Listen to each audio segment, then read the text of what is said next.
Hello दोस्तों, आज के क्लास में आप सूरदास जी के जीवन परिचय के विषय में पढ़ेंगे। सूरदास जी का जन्म सन 1478 में आगरा के समीपवर्ती रुनकता नामक ग्राम के एक ब्राह्मण कुल में हुआ था। ऐसा कहा जाता है कि ये जन्मांध थे। भगवान भक्त की इच्छा से सूर अपने पिता की अनुमति से यमुना के तट पर गौ घाट पर रहने लगे। वृंदावन की तीर्थ यात्रा पर जाते हुए सूरदास जी का भेंट महाप्रभु बल्लभाचार्य से हुई, जिनसे सूरदास जी ने दीक्षा ली और महाप्रभु सूरदास जी को अपने साथ लेकर गए और गोवर्धन पर स्थापित मंदिर में अपने आराध्य श्री नाथ जी की सेवा में इन्हें कीर्तन करने को नियुक्त कर दिया। सूरदास जी रोज नए पद बनाकर भगवान की आरती करते, स्तुति करते। सूरदास जी ने 1.25 लाख पद की रचना किया, जिसमें से 10,000 पद ही अब तक प्राप्त हो पाए हैं, जो संख्या सूरदास जी को हिंदी का महाकवि सिद्ध करने में पर्याप्त है। सूरदास जी का गोलोकवास सन 1583 ईस्वी में हो गया, परंतु सूरदास जी सूरसागर से ही जगत विख्यात हुए।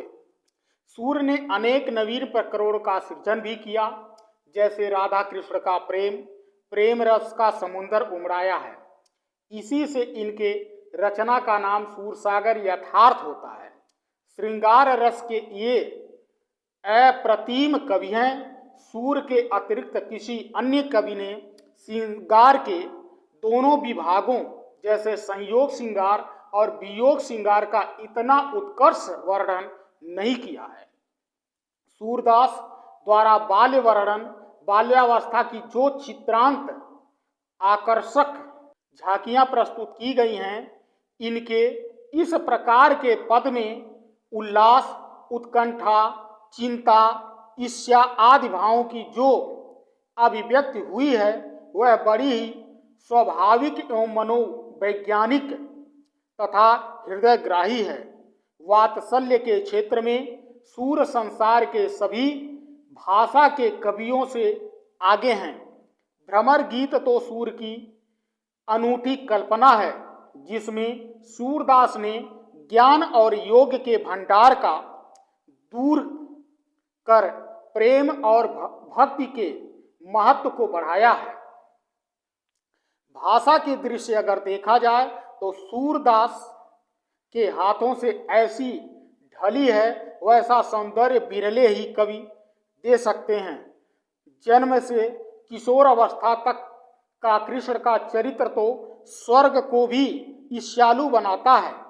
कृष्ण के बाल लीलाओं का विशाल वर्णन, गोचारण, वन को प्रत्यक्ष गमन और माखन की चोरी जैसी सुंदर पंक्तियां सूर के अतिरिक्त और कहीं देखने को नहीं मिल सकती। भाव विभोर और आत्मविस्मृत गोपियों का दही लेकर स्थान स्थान पर कृष्ण कृष्ण ले कृष्ण कहते हुए गलियों में घूमते फिरने और गोपियों का तीर कमान लिए वन उपवन में मारी मारी फिरती हैं, प्रेम की सजीव उदाहरण सूरदास जी के साहित्य में मिलता है, वैसा निसंदेह अत्यंत दुर्लभ है।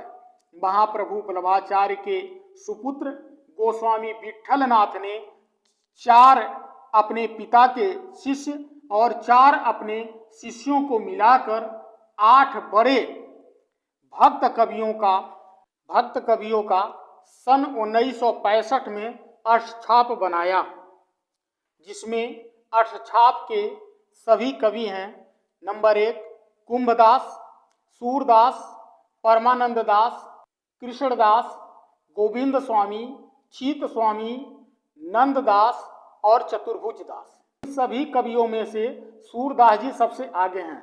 वास्तव में सूर की रचना श्रीमद्भागवत जैसा सम्मानित स्थान पाती रहेगी। सूरदास जी कृष्ण भक्त कवियों में सर्वोत्तम स्थान रखते हैं। इसी के साथ सूरदास जी का जीवन परिचय समाप्त होता है। इस चैनल को लाइक सब्सक्राइब ज़्यादा से ज़्यादा करें, जिससे ज़्यादा से ज़्यादा लोगों तक इसका लाभ पहुंच सके। धन्यवाद।